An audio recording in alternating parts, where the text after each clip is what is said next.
चलिए बेटा, आज हम करते हैं अभी थर्मल प्रॉपर्टीज ऑफ मैटर के क्वेश्चंस। बहुत ध्यान से, बहुत इंपॉर्टेंट लेसन है। पहला क्वेश्चन है थर्मल प्रॉपर्टीज ऑफ मैटर का। एक बर्फ का टुकड़ा है, उसे h हाइट से गिराया जिससे वो पूरी तरह पिघल गया। तो अगर प्रोड्यूस हुई हीट या एनर्जी का क्वार्टर पार्ट यानी 1/4 पार्ट ही हीट में कन्वर्ट हो रहा हो, जितनी भी एनर्जी है उसका केवल 1/4 भाग हीट में कन्वर्ट हो रहा हो, तो हमें हाइट की वैल्यू निकालना है। और दिया हुआ है कि बर्फ पूरा पिघल गया। तो जब h हाइट पे ब्लॉक है तो उसके पास कौन सी एनर्जी होगी? mgh। इसका 1/4 पार्ट पार्टिसिपेट कर रहा है किसके लिए? बर्फ को पिघलाने में। तो इज इक्वल टू कर दो ml, इज इक्वल टू कर दो ml। जब h हाइट पे बर्फ का टुकड़ा है तो उसके पास कौन सी एनर्जी होगी? mgh। उसे किसके इक्वल कर दो? ml के, क्योंकि पिघलने की बात हो रही है। तो मास से मास कैंसिल हो गया। हमें क्या निकालना है? हाइट की वैल्यू। हाइट की वैल्यू आ गई, दिख रही हो तो 4l/h, बल्कि 4l/g।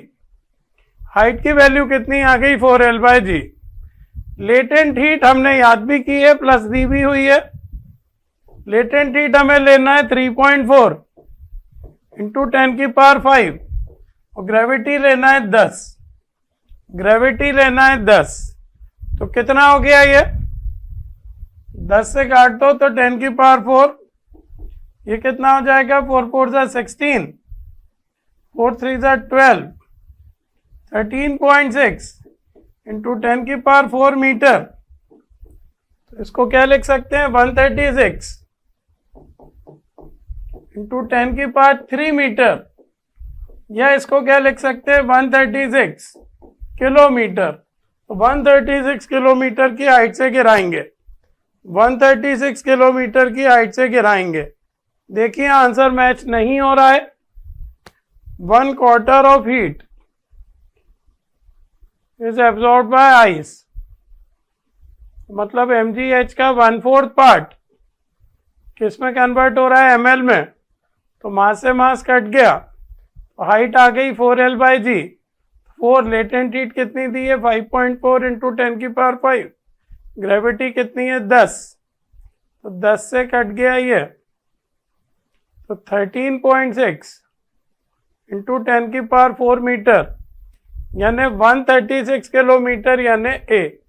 नोट कीजिए 136 किलोमीटर।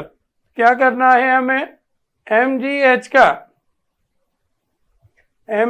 का 1/4 पार्ट को हमें हीट में कन्वर्ट करना है।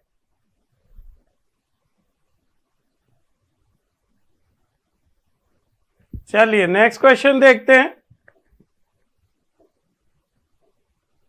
ये करिए, स्टीम एट 100 डिग्री सेंटीग्रेड क्या हुआ? Is pass to 20 gram of water at 10 degree centigrade. क्या है मेरे पास? एक बर्तन में 20 ग्राम पानी है 10 डिग्री सेंटीग्रेड का, है ना। इससे भाप हमने गुजारी। कितनी भाप है मुझे नहीं पता, मान लो m ग्राम भाप है। इससे मैंने भाप गुजारी, जिससे फाइनल टेम्परेचर बढ़ेगा जब पानी में से भाप गुजारोगे। तो फाइनल टेम्परेचर हो गया 80 डिग्री सेंटीग्रेड। तो मास ऑफ वाटर कितना है बर्तन में, अब हमें बताना है। क्या किया है? ठंडे पानी में से भाप गुजारी है।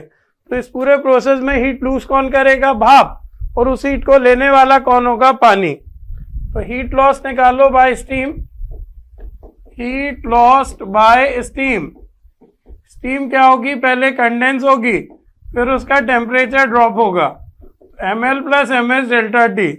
मास स्टीम का नहीं पता है, हम लेटेंट हीट जो हमने याद की है वो ले लेते हैं 540। फिर मास नहीं पता है, हम स्पेसिफिक हीट 1। टेम्परेचर बोलो भाप का 100 है, 80 हो गया, तो चेंज हुआ 20। तो 540m + 20m, तो ये हो गया 560m। 540m + 20m कितना हो गया? 560m। तो इतनी हीट लूज की भाप ने। अब इस हीट को लेने वाला कौन है?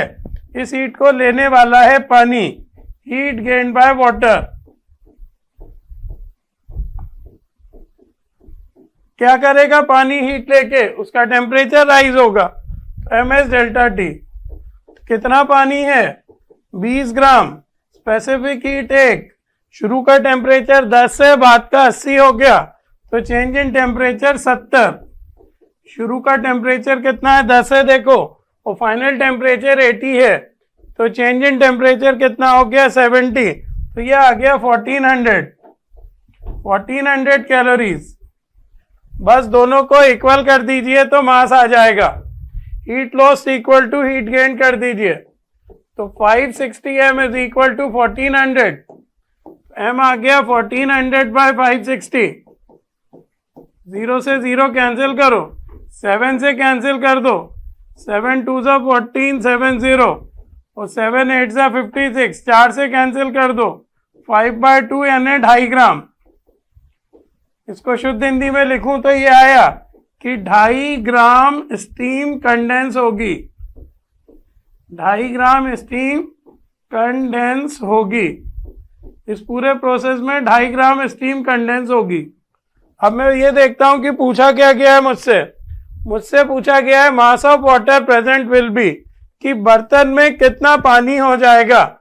तो ध्यान से देखो 20 ग्राम पानी पहले से है और 2.5 ग्राम और आ गया, तो कितना हो गया 22.5 ग्राम। 20 ग्राम पानी पहले से है, इसको भी कंसिडर करोगे, और 2.5 ग्राम पानी और आ गया, तो टोटल मास ऑफ वाटर कितना हो गया। ये पूछा है आपसे कितनी स्टीम कंडेंस होगी, ये नहीं पूछा।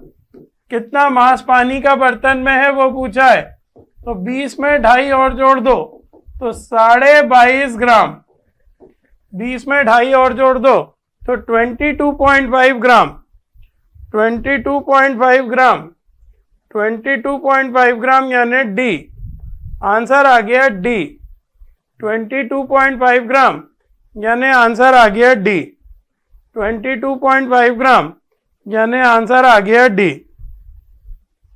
बहुत ध्यान से थर्मल प्रॉपर्टीज के सवाल करने के लिए बेसिक्स बहुत अच्छे होने चाहिए। अगला क्या है, 1 ग्राम भाप को 1 ग्राम बर्फ में मिलाया तो रिजल्टेंट टेम्परेचर मुझे बताना है। 1 ग्राम भाप को 1 ग्राम बर्फ में मिलाया तो मुझे रिजल्टेंट टेम्परेचर बताना है। 1 ग्राम भाप को 1 ग्राम बर्फ में मिलाऊं अगर, तो मुझे रिजल्टेंट टेम्परेचर बताना है। तो होता क्या है, ध्यान से सुनो।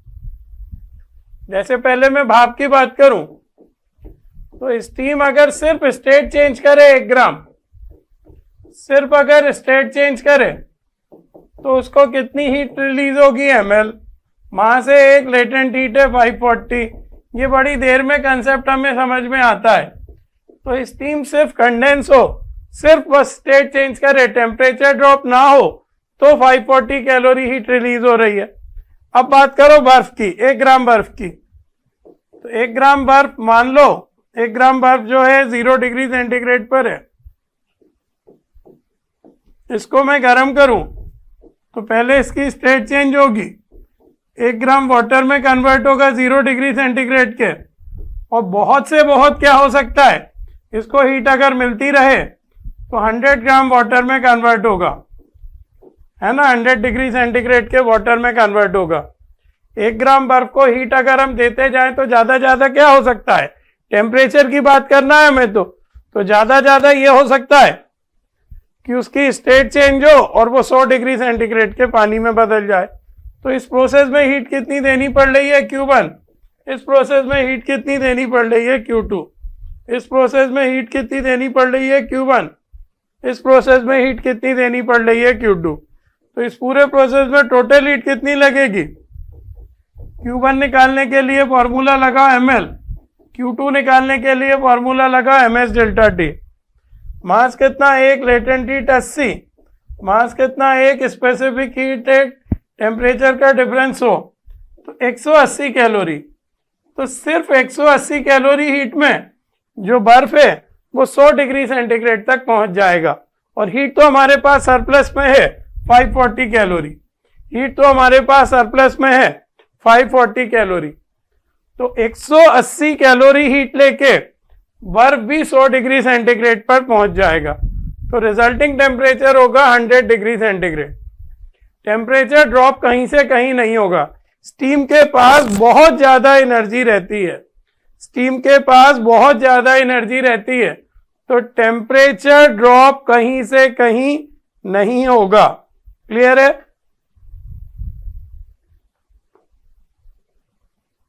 अगला है 10 ग्राम बर्फ है 0 डिग्री सेंटीग्रेड पर। ये किसी बर्तन में रखी है जिसका वाटर इक्विवेलेंट है 55 ग्राम। अच्छा, सीधा है पानी और बर्फ की बात करना है, तो temperature of water in the tumbler बताना है। Temperature of water in the tumbler, question थोड़ा अधूरा सा है, तो इसमें क्या होगी, heat loss equal to heat gain करो। क्वेश्चन सही नहीं है, तो हीट कौन लूज करेगा? पानी, है ना, पानी ज्यादा गर्म है बर्फ के कंपैरिजन में, और हीट गेन कौन करेगा? बर्फ। हीट गेन कौन करेगा? बर्फ। तो टेम्परेचर बताना है फाइनल, टेम्परेचर बताना है फाइनल। तो देखना बेटा, एक टेम्परेचर है 0, एक टेम्परेचर है 40, तो जो फाइनल टेम्परेचर होगा वो इन दो के बीच का होगा। तो हम मान लेते हैं फाइनल टेम्परेचर हो गया T, जो 40 से छोटा होगा 0 से बड़ा होगा। तो पानी कितनी हीट लूज करेगा? ms delta T। बर्फ कितनी हीट गेन करेगा? ml plus ms delta T। पहले बर्फ अपनी स्टेट को चेंज करेगा और फिर उसका टेम्परेचर राइज होगा। पानी का वाटर इक्विवेलेंट दिया है, इसको कहते हैं वाटर इक्विवेलेंट, ms दोनों को, तो इन दोनों की जगह लिखो 55, और पानी का टेम्परेचर बताओ कितना है? 40, जो कम होके T होगा। पानी का टेम्परेचर 40 है, बर्फ में लाएंगे तो कम होके T होगा, तो 40 माइनस T कितना हो जाएगा? 40 माइनस T। अब बर्फ का मास बोलो, बर्फ का मास 10, लेटेंट हीट 80, फिर बर्फ का मास 10, स्पेसिफिक हीट 1, टेम्परेचर बोलो 0 है और बढ़ के T हो जाएगा। बर्फ का टेम्परेचर तो बढ़ेगा ना, तो 0 से बढ़ के T हो जाएगा, तो T माइनस 0, तो T माइनस 0। इसको सॉल्व करो T के लिए, 5 पहले ही काट दो, ये 11 आ जाएगा, ये 2 आ जाएगा, ये 2 आ जाएगा, तो 11 40 सा 0, 11 4 सा 44, तो ये हो गया 440 minus 11T is equal to 160 plus 2T। दिख रहा हो तो 440 minus 11T equal to 160 plus 2T, तो ये 13T हो गया, और 440 में से 160 घटेगा, 13T is equal to 440 minus 160, तो 13T इक्वल टू, घटाओ 440 में से 160, 14 में से 6 गए 8, और 3 में से 1 गया 2, 280। तो टेम्परेचर आ गया 280 अपॉन 13, तो 13 1 जा 13, 15 बचा, 150 बचा, 150 यानी 13 10 जा तो 130 हो गया, एक और ले लो, 11 पॉइंट कुछ आ जाएगा, 11 डिग्री सेंटीग्रेड के आसपास आ जाएगा, 11 डिग्री सेंटीग्रेड के आसपास आ जाएगा। आंसर मैच नहीं कर रहा है शायद। देखिए कहाँ गड़बड़ हुई है। हीट कौन लूज करेगा? पानी, और हीट गेन कौन करेगा? बर्फ। पानी का वाटर इक्विवेलेंट 55 ग्राम, तो ms की जगह 55 लिखा, और डेल्टा टी की जगह लिखा 40 माइनस टी, और बर्फ यानी ml plus ms delta T, 5 common लेके काट दो, तो ये हो गया 11 40 माइनस टी, 2 इंटू 80 और प्लस 2 इंटू टी, तो 11 4 जा 44, तो 440 minus 11T equal to 160 plus 2T, तो 13T इक्वल टू कितना हो गया? 280। तो T इक्वल टू क्या हो गया? 280 बाय 13, 280 बाय 13 यानी कितना? 13 1 जा 13, बचा कितना? बचा कितना? 1 मिनट रुक जाइए, ये सॉल्व हम गलत कर रहे हैं। 280 को डिवाइड करो 13 से, 280 को डिवाइड कीजिए 13 से, 280 डिविजन 13, 21.53, 21.53 डिग्री सेल्सियस। 13 2 सा 26 होता है ना, पता नहीं मेरा दिमाग कहाँ था। 21.53, 21.53 यानी 22 पे लगा देंगे। 21.53 यानी 22 पे लगा देंगे। 13 2 सा 26 होता है, मैं 39 सोच रहा था उतनी देर से। 13 3 सा 39 होता है, तो 21.53 यानी 22 डिग्री सेल्सियस पे लगा देंगे। 22 डिग्री सेल्सियस पे लगा देंगे। आंसर आ गया बी, आंसर आ जाएगा बी। क्लियर है? अगला है 3 लिक्विड्स हैं एक्स वाई जेड। वेसल बना के समझा देता हूं। ये एक्स है, ये वाई है और ये जेड है। एक्स का टेम्परेचर 10 डिग्री सेंटीग्रेड, वाई का 20 डिग्री सेंटीग्रेड, जेड का 30 डिग्री सेंटीग्रेड। क्लियर है? इसकी स्पेसिफिक हीट ऐसे मान लो, ये एक्स एस एक्स मान लो, है ना, स्पेसिफिक हीट एस एक्स, इसकी एस वाई और इसकी एस जेड, है ना। तो क्या हो रहा है, ध्यान से सुनना। जब एक्स और वाई को मिक्स कर रहे हैं तो टेम्परेचर दिया है फाइनल 16 डिग्री सेंटीग्रेड, और जब वाई और जेड को मिक्स कर रहे हैं तो टेम्परेचर फाइनल दिया है 26 डिग्री सेंटीग्रेड। और क्वेश्चन ये, जब एक्स और जेड को मिक्स करेंगे तो फाइनल टेम्परेचर कितना आएगा वो बताना है। जब एक्स और वाई को मिक्स कर रहे हैं तो फाइनल टेम्परेचर कितना दिया है 16, जब वाई और जेड को मिक्स कर रहे हैं तो फाइनल टेम्परेचर 26, और जब एक्स और जेड को मिक्स करेंगे तो फाइनल टेम्परेचर कितना होगा वो बताना है। जब एस और जेड को मिक्स करेंगे तो फाइनल टेम्परेचर कितना होगा वो बताना है। तो क्या लगेगा, वही एक्स और वाई की बात करो, पहले एक्स और वाई की बात करो। एक हीट लूज करेगा, एक हीट गेन करेगा, एम एस डेल्टा टी बराबर एम एस डेल्टा टी। इसी तरह वाई और जेड की बात करो, वाई और जेड में भी एक हीट लूज करेगा, एक हीट गेन करेगा, एम एस डेल्टा टी बराबर एम एस डेल्टा टी। मास के बारे में तो बात ही नहीं की गई है, इक्वल मासेस दिए हैं। अच्छा, इक्वल मासेस दिए हैं। पहले चलिए एक्स और वाई को मिक्स कर रहे हैं। तो एक्स की बात करो तो स्पेसिफिक हीट है एस एक्स। टेम्परेचर देखो 10 था, बढ़ के 16 हो गया, तो चेंज कितना हुआ 6 का। और यहाँ लिखो एस वाई, वाई का टेम्परेचर 20 था, घट के 16 हो गया, तो लिखोगे 4। तो इससे कुछ भी निकाल लो। ये आ गया S X upon S Y बराबर 2/3। S X upon S Y बराबर क्या आ गया बेटा, बोलेंगे 2/3। इसी तरह वाई और जेड को इक्वल करो, एम एस डेल्टा टी बराबर एम एस डेल्टा टी, मास से मास कट गया।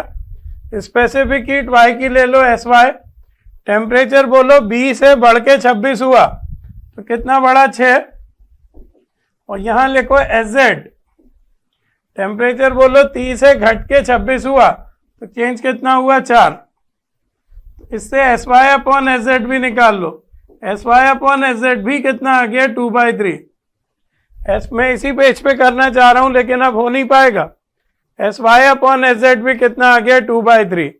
अब फाइनल मुझे निकालना है, एक्स और जेड को मिक्स करना है और फाइनल टेम्परेचर निकालना है। एक्स और जेड को मिक्स करना है, फॉर्मूला लगाऊंगा एम एस डेल्टा टी बराबर एम एस डेल्टा टी। मास से मास तो काट दूंगा, स्पेसिफिक हीट एस की एक्स है और जेड की एस जेड है।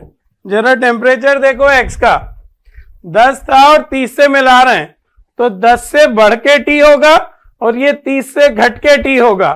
10 वाला बढ़ेगा, 30 वाला घटेगा। तो यहां टेम्परेचर लेंगे T-10 और वहां लेंगे 30 - T।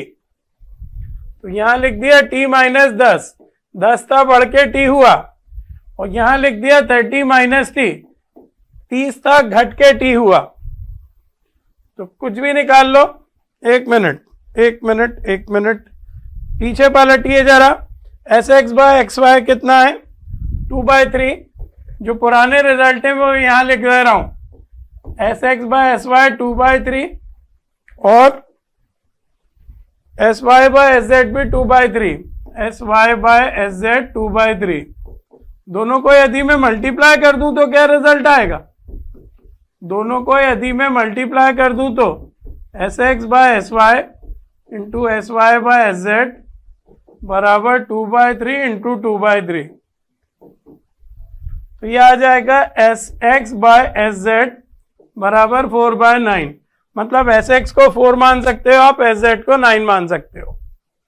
तो यहां लिख दो 4, यहां लिख दो t-10 और एस जेड को लिख दो 9 और यहां लिख दो 30-3। एस एक्स को लिख दो 4, t-10, एस जेड को लिख दो 9, 30-3। तो 4t-40 बराबर 270 - 90। इसको इधर ले आओ, 13t बराबर 310। तो t बराबर 310/13 करिए। बहुत इंपॉर्टेंट, ये सब मेंस के क्वेश्चंस हैं, ध्यान से। 310 को डिवाइड करो किससे? 13 से। बिल्कुल लेटेस्ट हैं जो इसी साल आए। 23.84 आ रहा है, 23.84 डिग्री सेल्सियस। ध्यान से देखिए क्या दिया है, अगर आपकी प्रैक्टिस होगी तो जल्दी जल्दी हो जाएंगे। 23.84, 23.84 आंसर आ गया डी। 23.84 आंसर आ गया डी। 23.84 आंसर आ गया डी। बहुत ध्यान से, पहले मैंने एक्स और वाई को मिक्स किया, फिर मैंने वाई और जेड को मिक्स किया और फिर मैंने एक्स और जेड को मिक्स किया। थोड़ी सी लेंथ बढ़ गई है। थर्मल प्रॉपर्टीज में कैलोरीमेट्री के सवाल हमें परेशान करते हैं, बहुत ध्यान से करिए।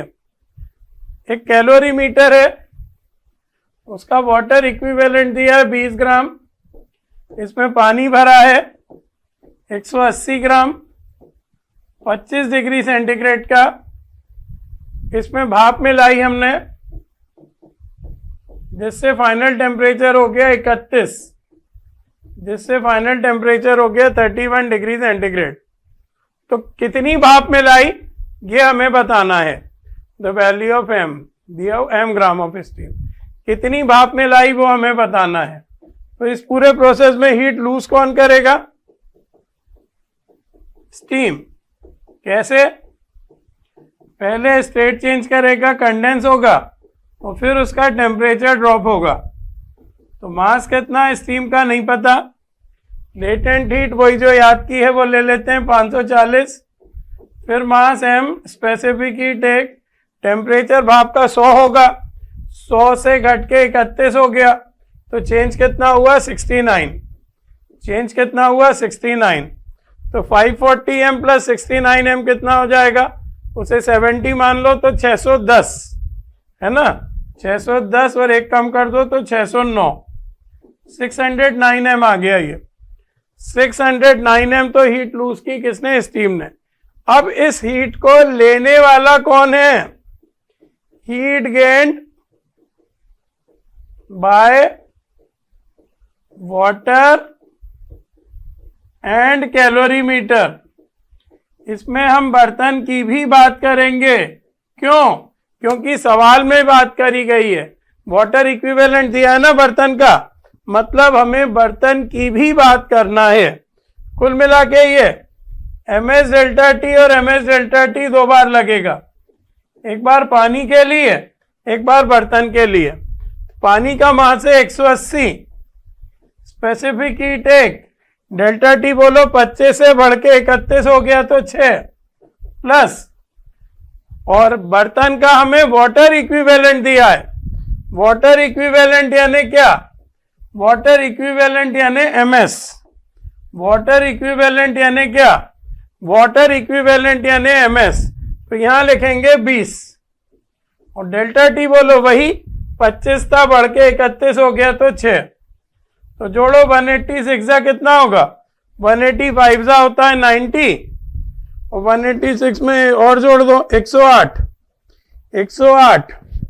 तो 1080 में 120 और जोड़ दो तो 002 1200, तो ये आ गया 1200। इसमें हमने किसकी बात की? हीट गेन में पानी की प्लस बर्तन की। पानी की प्लस बर्तन की, पानी की प्लस बर्तन की, बस दोनों को इक्वल करके मास निकाल लो, दोनों को इक्वल करके मास निकाल लो। किसको इक्वल करना है? 609 m को 1200 से, 609 m को 1200 से। अगर इसे 600 माने तो मास आ जाएगा 2, और 609 में 2 से थोड़ा कम आएगा, तो 2 से कम तो कोई आंसर ही नहीं दिया है, तो आंसर आ जाएगा 2। बाकी लॉसेस हो गए होंगे, आंसर आ जाएगा 2। अगर 609 को मैं 600 मानूं तो आंसर आ रहा है 2, और नहीं तो 2 से कम आ रहा है, तो 2 से कम तो कोई आंसर ही नहीं है, तो आंसर हम लगा देंगे 2 पे, आंसर हम लगा देंगे 2 पे। बहुत ध्यान से, बहुत ध्यान से, कैलोरीमेट्री के सवालों में बच्चों को दिक्कत रहती है। अगला है बर्फ है -10 डिग्री सेंटीग्रेड की, उसे पानी में मिला रहे हैं, जिससे क्या हो रहा है? किसी भी तरह की कोई बर्फ नहीं बच रही है ना, नो आइस इज लेफ्ट, मतलब पूरी बर्फ पिघल जा रही है। तो हमें क्या बताना है? बताना क्या है? अच्छा, कौन सा रिलेशन सही है? ठीक है, तो इसमें हीट लूज कौन करेगा? आइस। कैसे? देखो, -10 डिग्री सेंटीग्रेड की बर्फ है, इसको गर्म करो तो ये 0 डिग्री सेंटीग्रेड की बर्फ में बदलेगी। इसको और गर्म करो तो ये 0 डिग्री सेंटीग्रेड के वाटर में बदलेगी। बस हमें 0 तक ही जाना है, किसी तरह की बर्फ नहीं बचानी है। -10 डिग्री सेंटीग्रेड की आइस को गर्म करोगे तो वो 0 डिग्री सेंटीग्रेड की बर्फ में बदलेगी, आइस में ही बदलेगी, और 0 डिग्री आइस को गर्म करोगे तो 0 डिग्री सेंटीग्रेड के पानी में बदलेगा। यहां हीट लिखो Q1, यहां हीट लिखो Q2। तो Q1 कैसे आएगा? यहां तो टेम्परेचर चेंज हो रहा है, ms डेल्टा टी। मास कितना है बर्फ का? m1। स्पेसिफिक हीट कितनी होती है? दी हुई है 0.5 यानी 1/2, और डेल्टा टी बोलो 10। 10 क्यों? 0 -10, डिफरेंस कितना है? 10 का। तो ये आ गया 5m1, ये आ गया 5m1। वो वाली हीट बोलो, वहां तो स्टेट चेंज ही हो रहा है, तो ml, m की जगह m1, और लेटेंट हीट 80 होती है, दी है क्या? यूज करना है क्या? यूज तो करना पड़ेगी, तो यहाँ लिखो 80। 1 minute, latent heat of ice ही निकालना है क्या? तो यहाँ L लिखो, यहाँ सिर्फ L लिखो, यही हमें निकालना है। तो टोटल हीट कितनी हो गई? 5m1 plus L। Total heat कितनी हो गई बेटा? बोलेंगे 5m1 sorry plus m1L, 5m1 plus m1L। Total heat कितनी हो गई? 5m1 plus m1L। Total heat कितनी हो गई? 5m1 plus m1L। अब इस हीट को लेने वाला कौन है? पानी। इस हीट को लेने वाला कौन है? पानी। पानी का टेम्परेचर 50 है और बर्फ में लाने पे घट के 0 हो गया, तो पानी ने कितनी हीट ली? फॉर्मूला लगा ms डेल्टा टी। पानी का मास है m2, स्पेसिफिक हीट है 1, डेल्टा टी है 50, तो ये आ गया 50m2, 50m2।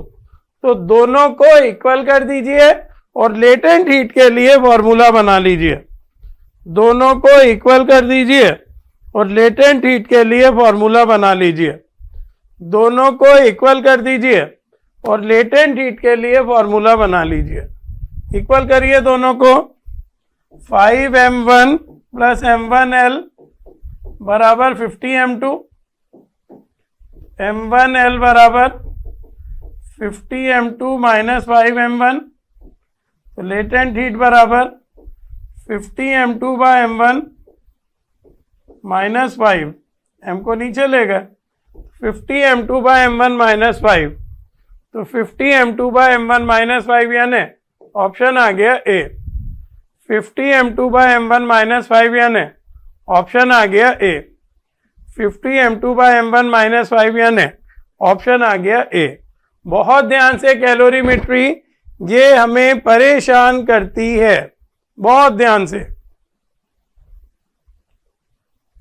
अगला क्या है, चलिए कैलोरीमेट्री कंप्लीट हुई, ये डिफरेंट स्केल ऑफ टेम्परेचर आ गया। एक नई स्केल हमने डेवलप की जिसे कहा हमने डब्ल्यू स्केल। एक नई स्केल हमने डेवलप की जिसे हमने कहा डब्ल्यू स्केल। इसमें पानी का फ्रीजिंग पॉइंट कितना है 39 डब्ल्यू और बॉइलिंग पॉइंट कितना है 239 डब्ल्यू। तो हमें नई स्केल पे टेम्परेचर बताना है, जबकि रीडिंग कितनी है 39 डिग्री सेल्सियस, सेल्सियस स्केल पर। क्या होता है याद करो, C माइनस 0 अपॉन 100 माइनस 0। सी में से क्या घटाते हैं, boiling point of melting point of ice, और नीचे क्या लेते हैं, boiling point of water minus melting point of ice.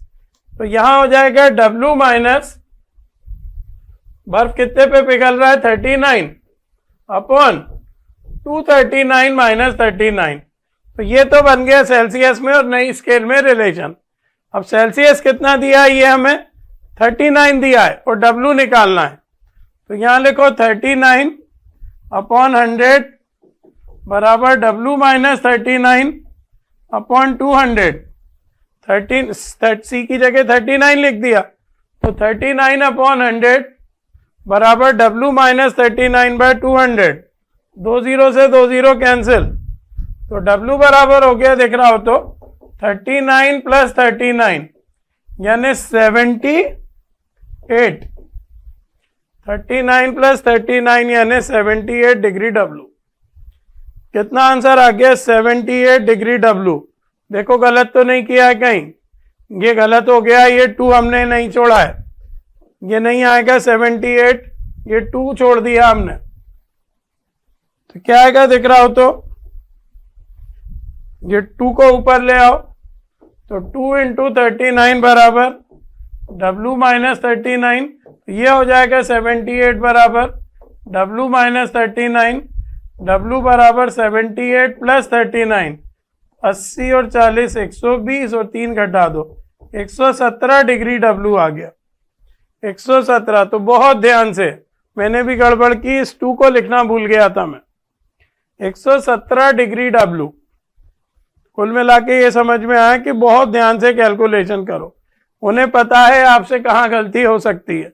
गलत करोगे वो आंसर भी आपको दिखाई देगा, गलत करोगे वो आंसर भी आपको दिखाई देगा। क्लियर है, बहुत ध्यान से। तो ये स्केल्स ऑफ टेम्परेचर पे भी सवाल कर लेना। अगला है सेल्सियस स्केल और फ़ारेनहाइट की स्केल की बात करना है। क्या रिलेशन होता है दोनों में, C upon 5 is equal to F minus 32 upon 9। तो क्या पूछा है, एक रीडिंग दी है हमें 140 डिग्री फ़ारेनहाइट, तो सेल्सियस की करस्पॉन्डिंग रीडिंग क्या हो जाएगी, यहाँ 140 लिखो माइनस 32 अपॉन 9, ये हो जाएगी C upon 5 is equal to 108 by 9। 9 से कट जाएगा ये, 9 1 जा 9 2 जा, तो C बराबर आ गया 60 डिग्री सेंटीग्रेड। ये क्वेश्चन जब भी नीट में आया था बहुत परेशान किया था बच्चों को उसने। C आ गया 60 डिग्री सेंटीग्रेड, तो बच्चे आंसर लगा के आएंगे 60 डिग्री सेंटीग्रेड। लेकिन ये नहीं बताना, हमें ये दिया है कि पहले थर्मामीटर बॉइलिंग वाटर में डूबे हुए थे।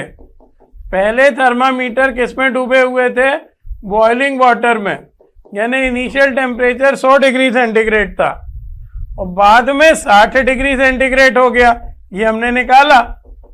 फाइनल टेम्परेचर कितना हो गया 60 डिग्री सेंटीग्रेड। तो हमसे पूछा है फॉल इन टेम्परेचर, बहुत ध्यान से, ये 60 तो आपका फाइनल टेम्परेचर आया है। सोचिए कितना घुमाएंगे आपको। पहले दिया थर्मामीटर बॉइलिंग वाटर के कांटेक्ट में था, यानी पहले का टेम्परेचर 100, बाद का हुआ है कितना 60। तो हमसे पूछा है फॉल इन टेम्परेचर। अब कोई दिक्कत नहीं है, 100 में से 60 घटा दो, 100 माइनस 60, तो 40 degree Fahrenheit, sorry 40 degree centigrade, centigrade में हो रहा है सारा काम। तो सी आंसर। बहुत ध्यान से, एक एक वर्ड आपको ध्यान से पढ़ना है। इससे हमें फाइनल टेम्परेचर नहीं पूछा था, हमसे फॉल इन टेम्परेचर पूछा था, हमसे फाइनल टेम्परेचर नहीं पूछा गया था, हमसे फॉल इन टेम्परेचर पूछा गया था, फाइनल टेम्परेचर नहीं, fall in temperature 40 degree Celsius. Clear है? चलिए आगे बढ़ते हैं। आगे बढ़ते हैं तो देखिए coefficient of linear expansion brass और स्टील का है अल्फा 1 और अल्फा 2। तो ये दे रहे हैं, दोनों को गर्म किया, तो जो डिफरेंस उनकी लेंथ में पहले था वही डिफरेंस उनकी लेंथ में बाद में है। जो डिफरेंस उनकी लेंथ में पहले था वही डिफरेंस उनकी लेंथ में बाद में है। जो डिफरेंस उनकी लेंथ में पहले था वही डिफरेंस उनकी लेंथ में बाद में है।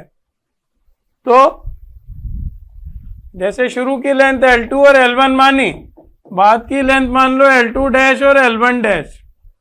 तो जो डिफरेंस पहले है वही डिफरेंस बाद में है, जो डिफरेंस पहले है वही डिफरेंस बाद में है। तो L2 माइनस L1 को तो ऐसे ही लिखो और फिर ये फॉर्मूला लगा दो, LT इक्वल टू क्या होता है, L0 1 plus alpha delta T याद आए तो ये L2 डैश की जगह लिखा L2 1 plus alpha 2 delta T.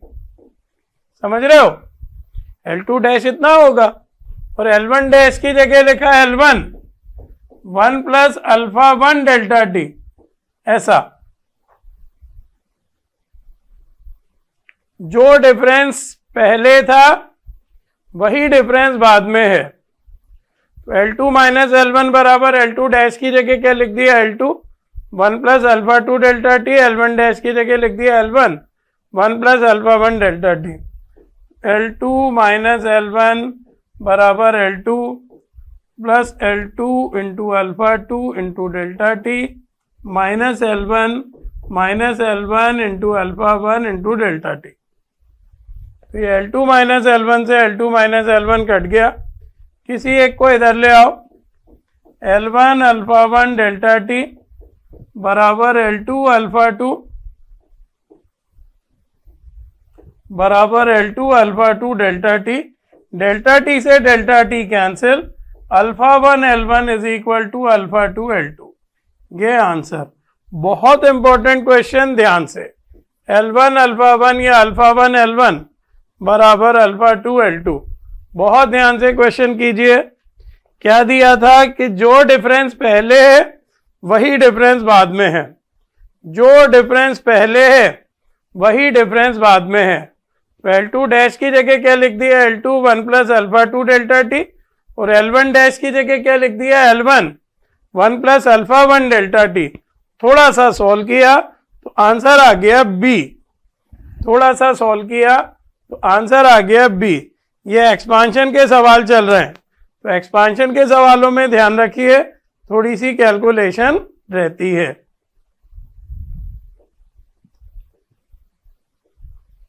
अगला है डेंसिटी। 20 डिग्री सेंटीग्रेड पे डेंसिटी 998 है और 40 डिग्री सेंटीग्रेड पे 992 है। आपको बताया है कोफिशिएंट ऑफ वॉल्यूम एक्सपांशन निकालना है, यानी गामा निकालना है। कोफिशिएंट ऑफ वॉल्यूम एक्सपांशन निकालना है यानी गामा निकालना है। तो इसको दो तरीकों से कर सकते हो।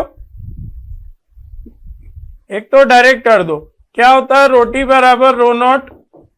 सही तरीका तो यह है, चलिए मैं सही तरीके, ये चलिए ऑब्जेक्टिव के पॉइंट ऑफ व्यू से ही बता देता हूं। तो रो टी मतलब जो कम वाली डेंसिटी है उसे यहां लिखो, रो नॉट यानी 998 लिखो, 1 माइनस गामा निकालना है, डेल्टा टी की जगह 20 लिखो। बाकी लॉन्ग मेथड से करोगे तो बढ़ा जाएगा, शॉर्ट मेथड से इससे भी आंसर टिक करना तो आ जाता है। फाइनल डेंसिटी को यहां लिखो, इनिशियल डेंसिटी को यहां, 1 माइनस गामा डेल्टा टी की जगह डिफरेंस इन टेम्परेचर।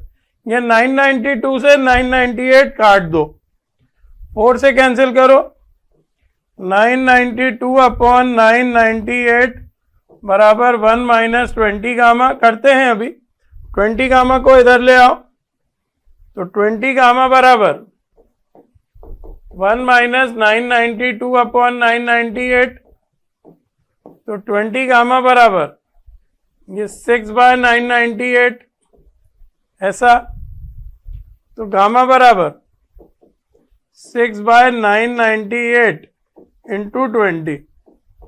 ये आंसर है बेटा। आंसर क्या दूर दूर के हैं, आंसर कह सकते हैं या एग्जैक्ट सॉल्व करो। अब 998 को तो 1000 मान सकते हैं, कोई दिक्कत नहीं है। 998 को तो 1000 मान सकते हैं, कोई दिक्कत नहीं है। आंसर आ जाएगा 3 इंटू 10⁻⁻4 यूनिट होगी पर डिग्री सेंटीग्रेड।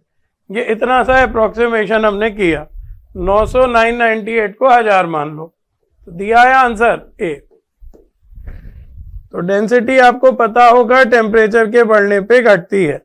सही तरीका क्या था कि इस फॉर्मूले को 2 बार लगाओ। एक बार लिखो 998 बराबर रो नॉट 1 माइनस गामा टेम्परेचर की जगह 20, और एक बार लिखो 992 बराबर रो नॉट 1 माइनस गामा टेम्परेचर की जगह 40। फिर दोनों को डिवाइड कर दो, रो नॉट से रो नॉट कट जाएगा और गामा के लिए सॉल्व करो। ये होता है सही तरीका 2 इक्वेशन बना के, लेकिन ये ले लेगा टाइम। तो शॉर्टकट में आप एक ही बार फॉर्मूला लगा के कर सकते हो। शॉर्टकट में आप एक ही बार में फॉर्मूला लगाकर कर सकते हो, है ना। आगे करिए, आगे करिए। 2 स्टेटमेंट है असर्शन रीजन। पहले आपको आते थे, ये कब का है मैं लिख देता हूं, ये मेंस 21 का है। तो जब बेटा आईआईटी में असर्शन रीजन आ रहे हैं तो ऐसा नहीं है कि आपको बिल्कुल ही नहीं आएंगे, एक आध असर्शन रीजन आ सकता है। पहला है when a rod lying freely is heated. एक रॉड है वो फ्रीली लटकी हुई है, तो उसमें कोई स्ट्रेस डेवलप नहीं होगी, कोई स्ट्रेस डेवलप नहीं होगी। बिल्कुल सही बात है, क्योंकि ये एक्सपांशन कैसा हो रहा है, free expansion. Freely suspended rod को हम हीट करेंगे तो दोनों तरफ से बढ़ेगी और फ्री एक्सपांशन कहलाएगा ये तो ठीक है। रीजन देखिए, on heating length of rod increases, ये भी ठीक है, ठीक है, लेकिन ये कहीं से कहीं इसको एक्सप्लेन नहीं कर रहा है। इसका आंसर है सी। एसर्शन और रीजन दोनों सही हैं, बट जो रीजन है वो not the correct explanation of assertion. इसका आंसर है सी। बहुत ध्यान से। तो एसर्शन रीजन भी हल्के फुल्के कीजिए बेटा, एक आध आपको आ सकते हैं। ये कहीं से कहीं नहीं लिखा है कि ये नीट से हट चुके हैं।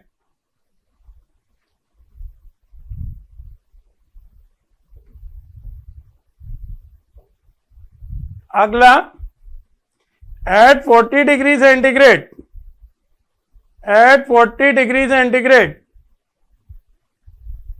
40 डिग्री सेंटीग्रेड का टेम्परेचर है।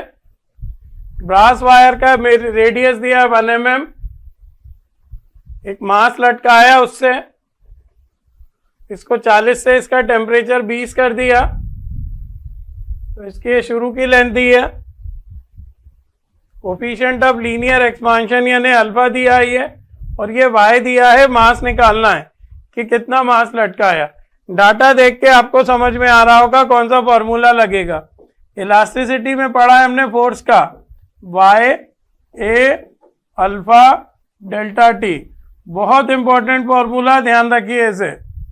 जब भी किसी रॉड को 2 क्लैंप्स के बीच में फंसा के गर्म या ठंडा करते हैं तो वो क्लैंप्स पे फोर्स लगाती है, कितना, वाई ए अल्फा डेल्टा टी। अल्फा भी दिया हो वाई भी दिया हो तब तो तुरंत समझ जाया करो कि ये फॉर्मूला लगेगा। फोर्स की जगह लिख दो mg, मास निकालना है हमें, बराबर वाई ए अल्फा डेल्टा टी। तो मास बराबर क्या हो गया, वाई ए अल्फा डेल्टा टी अपॉन जी। वाई की वैल्यू बोलिए 10⁻11, एरिया निकलेगा पाई आर स्क्वायर से। y की वैल्यू तो डाली 10⁻11 पाई, एरिया की जगह मैं लिख रहा हूं पाई आर स्क्वायर। रेडियस मुझे दिया है 1 mm यानी 10⁻³ मीटर। तो इसका मैं स्क्वायर करूंगा तो 10⁻⁻⁶। अल्फा यानी कोफिशिएंट ऑफ लीनियर एक्सपांशन कितना दिया है? 10⁻⁻5। टेम्परेचर कितना चेंज कर रहे हैं? 40 से 20 यानी 20, और ग्रेविटी है 10। ये आंसर है बेटा, इसे सॉल्व करो। ये आंसर है, इसे सॉल्व कीजिए। ये आंसर है, इसे सॉल्व कीजिए। ये आंसर है, इसे सॉल्व कीजिए। चलिए इसे सॉल्व करते हैं। ये 0 से 0 कैंसिल, ये -11 से -11 कैंसिल, तो 2 पाई आ रहा है बेटा। तो 2 × 3.14 तो 6.28 किलोग्राम्स। 6.28 किलोग्राम हमें लटकाना पड़ेगा मास। क्या ये आंसर दिया है? B, 6.28 kilogram. ये फॉर्मूला बहुत इंपॉर्टेंट है, ध्यान से कीजिएगा। क्या formula? F = YA alpha delta T. क्या है फॉर्मूला? बोलो। F = YA alpha delta T. Clear है? चलिए आगे देखते हैं।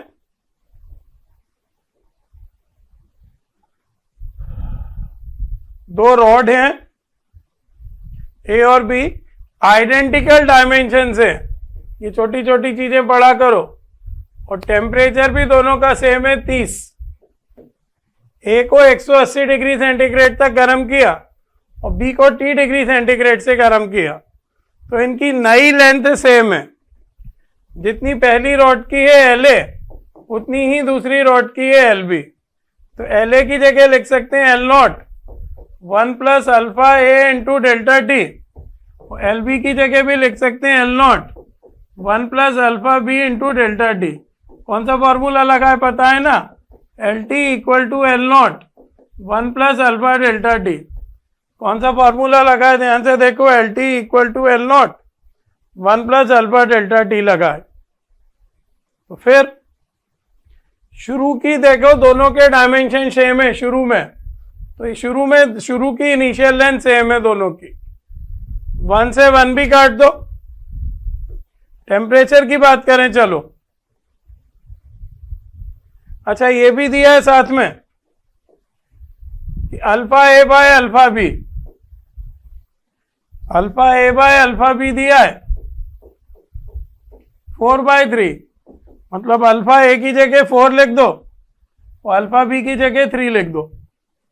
डेल्टा टी बोलो A का 30 था, 180 कर दिया, तो 180 - 30।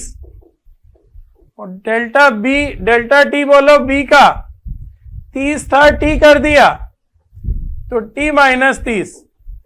30 था, T कर दिया, तो T - 30। तो हमें निकालना क्या है? Unknown temperature T। हमें निकालना क्या है? Unknown temperature T। हमें निकालना क्या है? Unknown temperature T।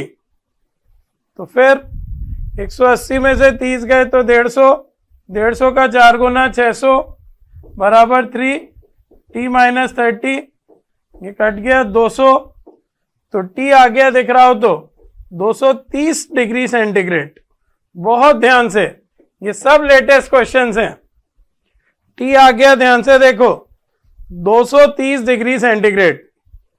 T आ गया, ध्यान से देखिए, 230 डिग्री सेंटीग्रेड। T आ गया, ध्यान से देखिए, 230 डिग्री सेंटीग्रेड। ठीक है।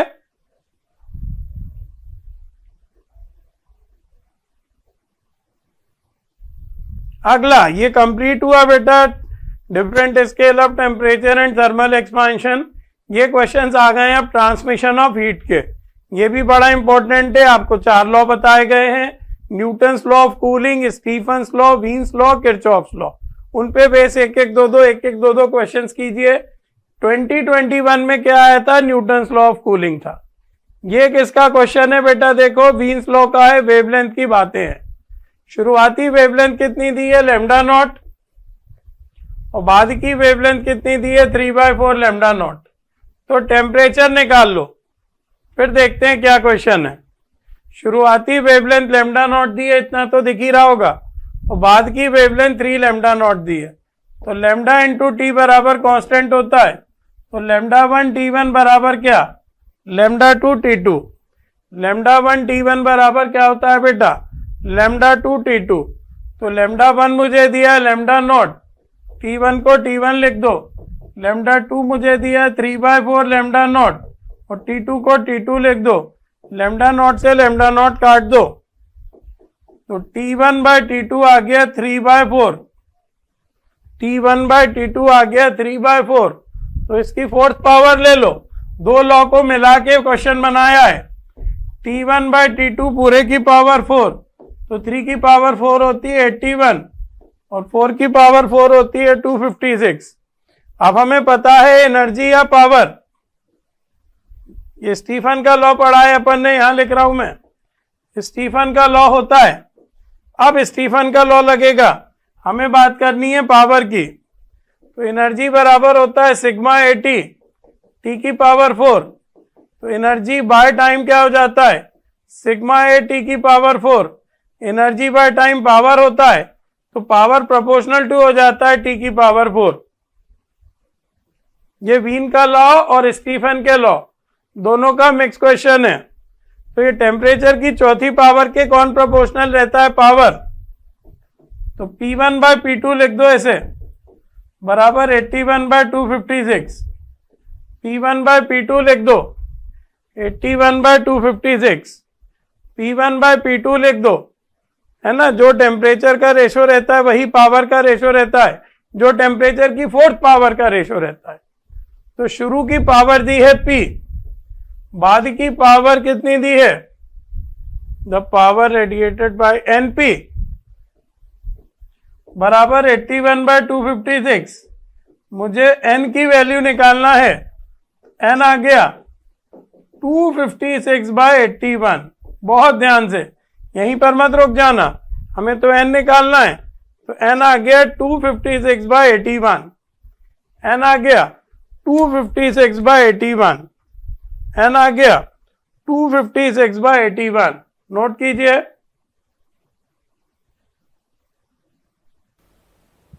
चलिए अगला क्वेश्चन करिए। एक ब्लैक बॉडी है जिसका टेम्परेचर कितना दिया है, 5760 केल्विन। ब्लैक बॉडी का टेम्परेचर कितना दिया है, 5760 केल्विन, 5760 केल्विन। तो 250 नैनोमीटर, नैनोमीटर यानी वेवलेंथ, 250 नैनोमीटर पे इससे एनर्जी निकल रही है U1। 500 नैनोमीटर से, 500 नैनोमीटर पर एनर्जी निकल रही है U2 और 1000 नैनोमीटर पे एनर्जी निकल रही है U3। 250 नैनोमीटर पे एनर्जी है U1, 500 नैनोमीटर पे एनर्जी है U2 और 1000 नैनोमीटर पे एनर्जी है U3। तो हमें बताना है U1 बड़ा है कि U2 की U3। तो आपको क्या करना है, ध्यान से सुनो, सिर्फ क्वेश्चन को यहां तक पढ़ना है, first line. U1 U2 U3 कुछ नहीं पढ़ना, आपको क्वेश्चन की सिर्फ फर्स्ट लाइन पढ़ना है। और एनर्जी कितनी दी है, 5760, सॉरी टेम्परेचर कितना दिया है, 5760 केल्विन। तो सिर्फ फर्स्ट लाइन पढ़ते हुए आपको ये फॉर्मूला लगा देना है, λm into T is equal to B। Clear है। तो टेम्परेचर कैसे आएगा, B अपॉन λm। टेम्परेचर कैसे आएगा, B अपॉन λm। बल्कि वेवलेंथ निकाल लो, वेवलेंथ कैसे आएगी, B अपॉन T। वेवलेंथ कैसे आएगी, B अपॉन T। तो B दिया है नैनोमीटर में ही B दिया है, जबकि B की यूनिट होती है मीटर, और तो वेवलेंथ भी नैनोमीटर में आ जाएगी। 2.88 इंटू 10⁶, ये नैनोमीटर में दिया है तो इसको नहीं चेंज करते हैं, वेवलेंथ भी नैनोमीटर में आ जाएगी। और टेम्परेचर दिया है 5760, टेम्परेचर दिया है 5760।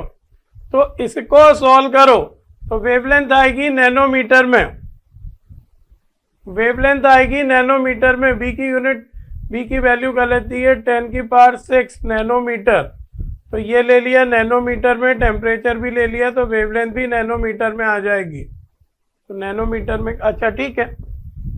तो इसको क्या लिख सकते हैं, 288/100 इंटू 10⁶, अपॉन 5760, 2 जीरो से 2 जीरो कट गए, 4 जीरो बचे, 1 जीरो से 1 जीरो कट गया, 3 जीरो बचा, तो ऊपर आ गया बेटा 288 इंटू 1000 अपॉन 576। इसको सॉल्व करो। 288 का डबल होता है क्या 576? देखो 288 का डबल कितना होता है 576। तो ये कैंसिल हो गया 2 सा, और ये कैंसिल हो गया 500 सा, तो टेम्परेचर आ गया 500 केल्विन। टेम्परेचर आ गया 500 केल्विन, यानी 500 केल्विन वाली एनर्जी सबसे ज़्यादा होगी। ये क्या होता है वेवलेंथ, लैम्डा एम क्या होती है याद करो, wavelength corresponding to maximum radiant energy होती है। डेफिनेशन याद कीजिए, लैम्डा एम क्या होती है, wavelength corresponding to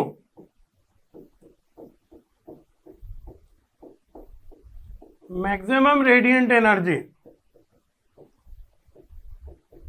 maximum radiant energy. तो जो 500 केल्विन पे एनर्जी निकल रही है वो मैक्स है, तो 500 केल्विन पे तो एनर्जी निकल रही है U2, तो U2 बड़ी होगी U1 से, U2 बड़ी होगी, U2 सबसे बड़ी होगी U1 से भी U3 से भी। लैम्डा एम क्या होता है, wavelength corresponding to maximum radiant energy. Lambda M क्या होता है, wavelength corresponding to maximum radiant energy. तो 500 केल्विन पे जो एनर्जी निकल रही है वो वेवलेंथ है मैक्सिमम, तो 500 केल्विन पे U2 एनर्जी निकल रही है, तो U2 बड़ा होगा U1 से। बहुत इंपॉर्टेंट क्वेश्चन, इसमें आप बस ये ध्यान रखो कि आपको क्वेश्चन का सिर्फ इतना पार्ट पढ़ना है, आगे का पढ़ना ही नहीं है, बाद में पढ़ना है। क्लियर है? चलिए, तो ये फॉर्मूला हो गया, ये न्यूमेरिकल हो गया मींस डिस्प्लेसमेंट लॉ का। अगला है, एक बॉडी है 3T से 2T, उसका टेम्परेचर हो रहा है 10 मिनट में। ये क्वेश्चन आ गया न्यूटन्स लॉ ऑफ कूलिंग का।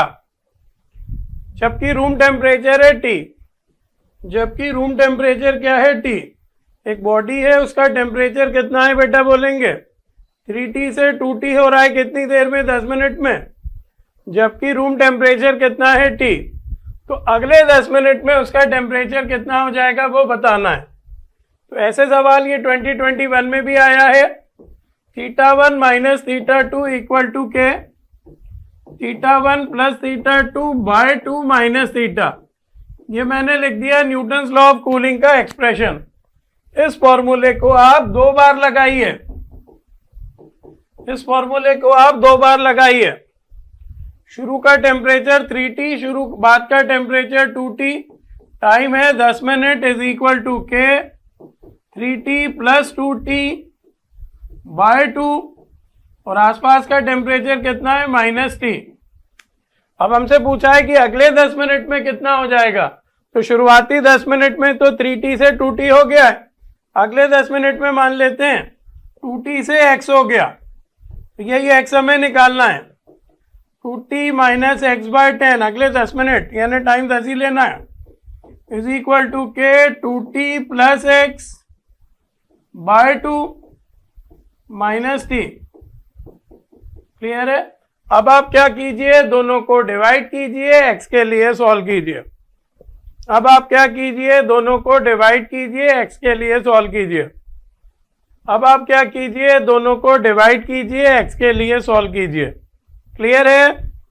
चलिए 1 डिवीजन 2 यहीं कर देते हैं डिवाइड, k से k 10 से 10, ऊपर हो गया t by 2t minus x, ये हो गया t by 2t minus X is equal to, यहां क्या हो गया 3t plus 2t minus 2t, LCM ले लिया, 3t plus 2t minus 2t, देख लेता हूं फिर से, 2 एलसीएम लिया तो 3t plus 2t minus 2t, और नीचे 2t plus x minus 2t दिख रहा हो तो 2t plus x minus 2t, 2t plus x minus 2t, इसे सॉल्व करो x के लिए, 2t से 2t, 2t से 2t, t से t, तो 1 by 2t minus X is equal to 3 by X, तो x इज इक्वल टू आ गया 60 माइनस 3x, दिख रहा हो तो x इज इक्वल टू आ गया 60 minus 3x,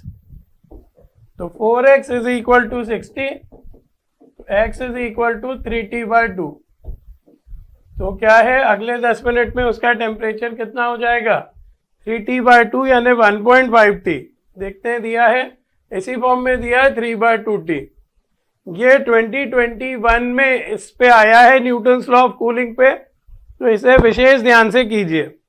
Newton's law of cooling पे जब भी क्वेश्चन आता है ये फॉर्मूला 2 बार लगता है। न्यूटन्स लॉ ऑफ कूलिंग पे जब भी क्वेश्चन आएगा ये फॉर्मूला 2 बार लगेगा। क्लियर है, आंसर आ गया 3/2t। Next question,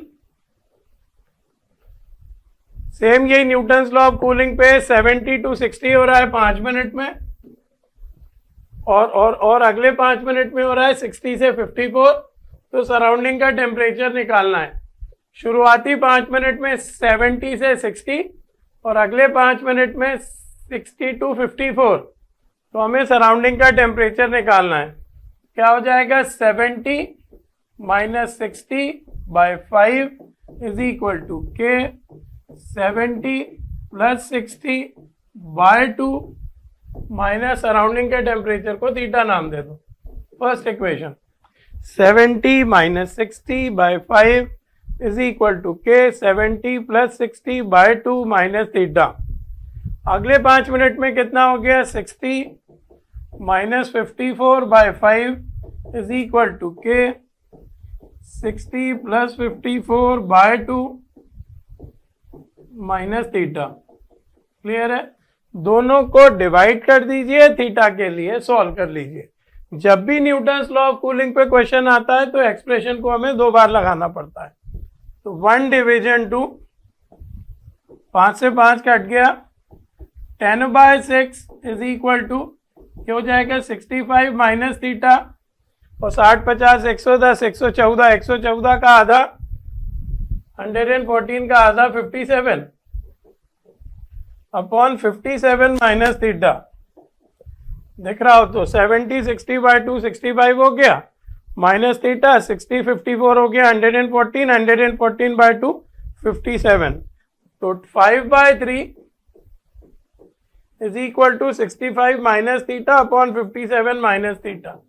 5/3 is equal to 65 minus theta upon 57 minus theta. Cross में मल्टीप्लाई करो, 5 7 35, 5 5 25, 285 minus 5 theta is equal to 195 minus 3 theta. तो 5 theta minus 3 theta is equal to 285 minus 195। तो 2 theta बराबर 5 में से 5 गया 0, 18 में से 9 गया 9। तो 2 थीटा बराबर 90 दिख रहा हो तो थीटा बराबर 45 डिग्री सेल्सियस। सराउंडिंग का टेम्परेचर आ गया 45 degree Celsius. 5 theta minus 3 theta is equal to 285 minus 185।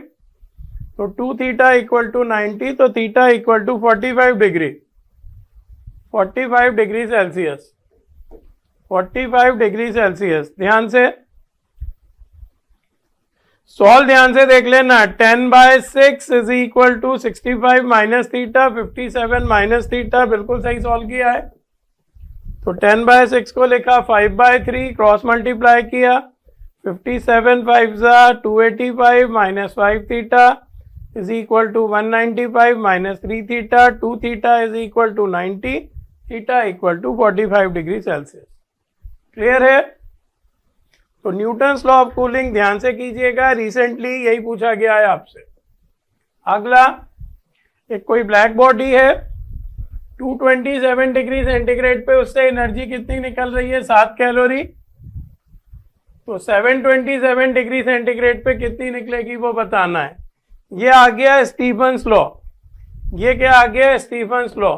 इसमें हमें शुरू का टेम्परेचर कितना लेना है 227 प्लस 273 यानी 500 केल्विन। और बाद का टेम्परेचर कितना लेना है 727 प्लस 273 यानी 1000 केल्विन। ये स्टीफन्स लॉ पे बेस्ड क्वेश्चन है। ये चारों लॉ आपको ध्यान से करना है, न्यूटन, स्टीफन, वीन, किरचॉफ। शुरू की एनर्जी 7, बाद की एनर्जी निकालना है।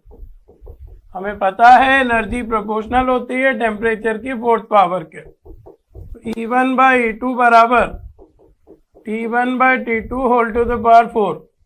सॉल्व करो इसे, ये 7 लिखो, ये E2 लिखो, टेम्परेचर 1 लिखो 500, टेम्परेचर 2 लिखो 1000, पूरे की पावर 4, ये 2 सा कैंसिल, 7 बाई E2 आ गया 1/16, 7 बाई E2 आ गया 1/16, तो एनर्जी 2 आ गई 16 इंटू 7 यानी 112 यूनिट वही लेना है जो E1 की है, कैलोरी पर सेंटीमीटर स्क्वायर पर सेकंड। जो E1 की यूनिट वही E2 की यूनिट, आंसर आ गया 112। ध्यान से देखिए कैसा किया, शुरू का टेम्परेचर दिया है, बाद का टेम्परेचर दिया है, शुरू की एनर्जी दी है और बाद की एनर्जी निकालना है। तो स्टीफन का लॉ क्या कहता है कि एनर्जी प्रोपोर्शनल होती है एब्सोल्यूट टेम्परेचर की पावर 4 के। एब्सोल्यूट टेम्परेचर यानी क्या, केल्विन में मेजर किया गया टेम्परेचर। एब्सोल्यूट टेम्परेचर यानी क्या, केल्विन में मेजर किया गया टेम्परेचर। तो एनर्जी 2 आ गई 112। क्लियर है, आगे बढ़ेंगे। सेम स्टीफन्स लॉ पे है, एक कोई ब्लैक बॉडी है, उसका टेम्परेचर कितना है 727 और उससे कितनी पावर निकल रही है 60 वॉट, लेकिन सराउंडिंग का टेम्परेचर भी दिया है 227, सराउंडिंग का टेम्परेचर भी दिया है 227, मतलब हमें सराउंडिंग की बातें भी करना है। अब अगर उसका टेम्परेचर 1227 कर दिया तो कितनी पावर जनरेट होगी वो बताना है। तो हमें पता है एनर्जी बराबर सिग्मा 80 टी की पावर 4 माइनस टी नॉट की पावर 4। जब भी एनर्जी की बात होती है तो, जब भी सराउंडिंग की बात होती है तो टी नॉट की पावर 4 घटाते हैं। तो एनर्जी बाय टाइम क्या हो जाएगा, जैसे पावर कहते हैं सिग्मा ए टी की पावर 4 माइनस टी नॉट की पावर 4।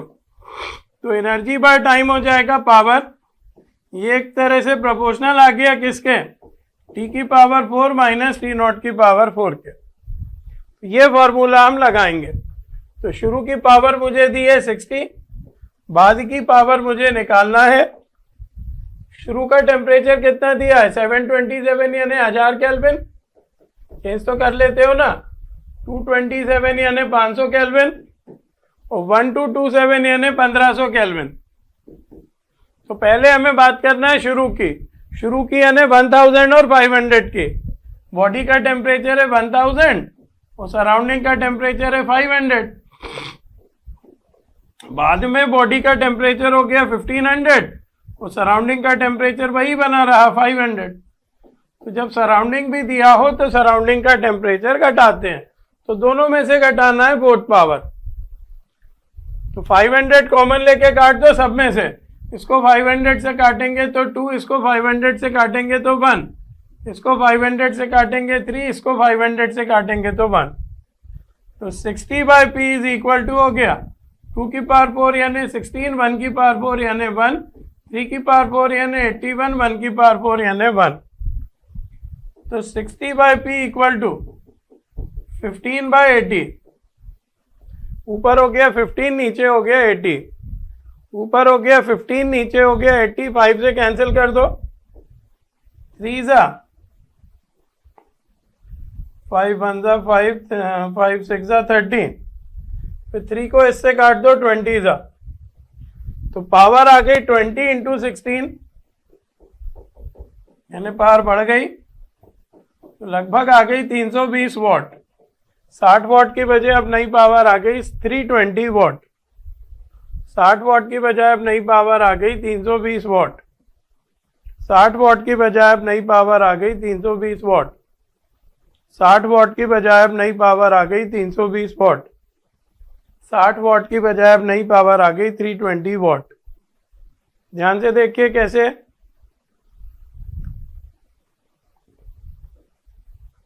नेक्स्ट, अच्छा अब ये स्टीफन्स लॉ के क्वेश्चन हो गए बेटा। अब ये कंडक्शन के क्वेश्चन ध्यान रखिएगा। इस तरह से इतने लेवल हैं आपके। आपको थर्मल एक्सपांशन पे क्वेश्चन करना है, आपको डिफरेंट स्केल्स पे टेम्परेचर के क्वेश्चन करना है, आपको कैलोरीमेट्री के क्वेश्चन करना है, न्यूटन, स्टीफन, वीन, किरचॉफ पे क्वेश्चन करना है और कंडक्शन पे करना है। कंडक्शन का फॉर्मूला क्या होता है? Q equal to K A θ1 minus θ2 into T by D. ये ऑब्जेक्टिव पॉइंट ऑफ व्यू से बहुत इंपॉर्टेंट फॉर्मूला है।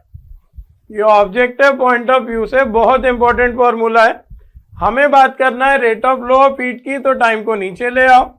Q by T rate of flow कहलाएगा, K लिखो, एरिया की जगह पाई आर स्क्वायर लिखो, θ1 माइनस θ2 लिखो अपॉन डी। डी यानी लेंथ होता है बेटा।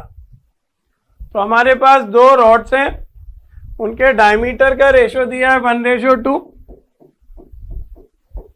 उनके रेडियस का रेशो भी क्या हो जाएगा 1:2। कैसे? D1 को लिख दो 2r1, D2 को 2r2, तो 2 से 2 कट गया। ध्यान भी रखो आगे के लिए, जो रेशो डायमीटर का होता है वही रेशो रेडियस का होता है। लेंथ रेशो क्या दिया है 2:1, यानी D1 बाई D2 दिया है 2:1।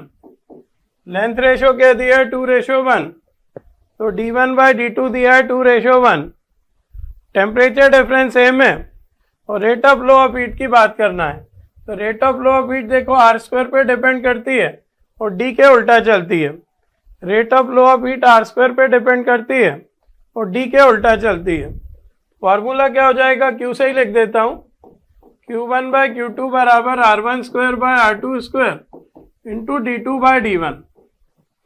देख लो कैसे, Q1 बाई Q2 बराबर हो जाएगा R1 square by R2 square into D2 by D1। तो R1 बाय R2 है 1/2, ये हो जाएगा 1/2 का स्क्वायर, और D1 बाई D2 है 2, तो D2 बाई D1 भी क्या हो जाएगा 1/2। आंसर आ गया 1:8। आंसर आ गया 1/8, 1:8। आंसर आ गया 1:8। आंसर आ गया 1:8। आंसर आ गया 1:8। आंसर आ गया 1:8। तो इतने क्वेश्चंस आपको करना है थर्मल प्रॉपर्टीज ऑफ मैटर में। क्या क्या क्लियर है? Calorimetry, expansions, different scales of temperature, Newton, Stefan, Kirchhoff और वीन, और कंडक्शन। इतना अगर आपको आता है तो आप कह सकते हैं कि आपको थर्मल प्रॉपर्टीज आती है। तो क्लियर है बच्चों? तो एक और टॉपिक आपका कंप्लीट हुआ। मिलते हैं नेक्स्ट टॉपिक में। थैंक यू बच्चों।